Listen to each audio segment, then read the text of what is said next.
Liam. Hi, Graham. Hi. If we could start with something just towards the end. How's Ben doing in the dressing room now? It looked like a bad injury to his hamstring. Yeah, not great. Obviously, when he pulls up like that, it's a concern. So we need to scan it, but it's not positive at the moment. Gary. How much of a blow is that? How sorry do you feel for him with the injury problems that he's had? And obviously, with a hamstring, it can be bad or it can be not so bad. And obviously, with the World Cup coming up as well. Yeah, exactly. It's a blow for us on a otherwise positive evening. I think it's a blow to see him pull up like that.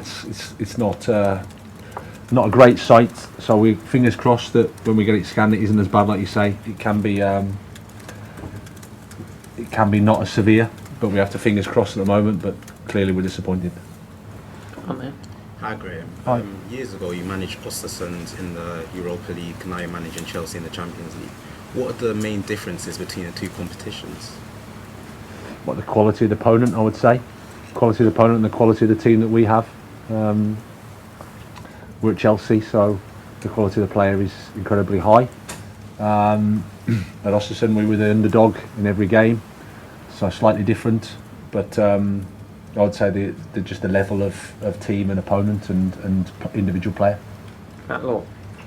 Graham, sorry to labour the point on Ben, but does the World Cup have to become a concern given we're so close to it now? I think you'd have to say so, yeah. Obviously I don't want to add any more than that, but when a player pulls up like he did, and he felt it, so it's never positive. And can I just ask, did Dennis suffer an injury? No, he just got a kick. It was just a contact, so he was fine. No problems with him. Okay. Behind Gary.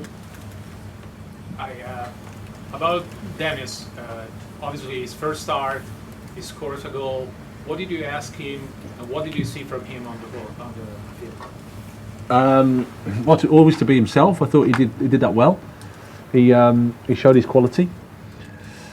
Won the ball back, helped with our attacking play. Obviously to score is fantastic. You can see the quality that he has. We see it in training as well. He can hit the ball, he can strike a good ball.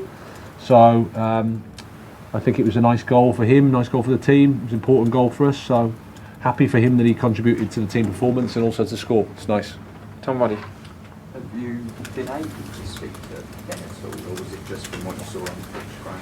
I spoke to him briefly, yeah.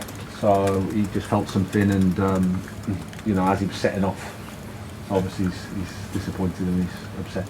Yeah. And just on Dennis, you spoke about his personality and his character before. Did he surprise you at all? Because he just looked so ready and so fresh out there tonight.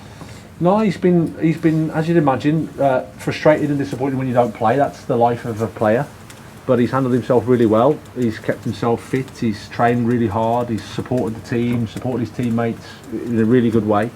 So then when you do that, you give yourself a chance to perform when your opportunity does come. So credit to him and everyone. You can see everyone was so happy for him. So it's great for him. Great. It's a great story for the whole group, I think. Okay, at the back, camera. Raheem back to somewhere near his best.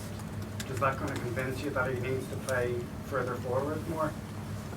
Well, we've tried to play him as high and as wide as we can. I know there's a lot of talk about being a wing back. I played as a wing back, and I can assure you that Raheem has never played as a wing back. He's never been asked to play and defend in the back five or in the back four even. His responsibility has always been against the full back, but obviously with the back four behind him probably helped a little bit higher, a little bit wider, and nice for him to score because he's been working hard for the team. As I said before, the team has to function well for the individuals to do well. So really pleased for him that he got his goal today. Okay, any more? I'm sorry, Graham, you just mentioned that there's been a lot of talk about Raheem and where he plays. Do you think that the roles he's been asked to play have made it harder for him to hit top form going into the World Cup? Well, I mean, we've just had an incredibly challenging October. We've come in and we've faced 1 point in 2 matches in the Champions League. We were in a situation where we had to try to get results. We lost key players in terms of Wesley Fofana and Reece James, and there's always a little bit of stability that is affected when that happens.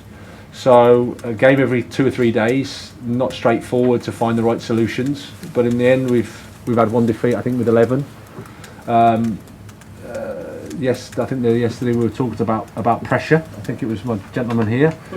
So that's the life. That's the life we have, and everyone has to try their best. And I'm happy for Raheem that he scored.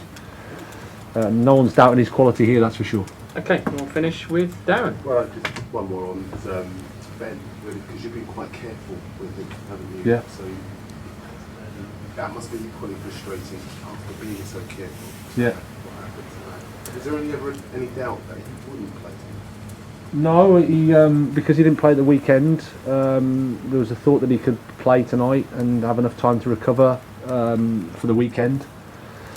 So yeah, we've tried to manage him. He's never played the 3 games in a week. He's had to have the build-up that I think has been good for him. But yeah, that's why it makes it very frustrating. It's a blow for us and a blow for him. But you know, sadly, he won't be the only one that's affected like that in this period, because, like I said, October was incredibly challenging in terms of you know, the games that we had to play, and but it is what it is. Okay, we'll leave it there. Thanks everybody. Thank you very much. Cheers, Graham. Cheers. Thank you.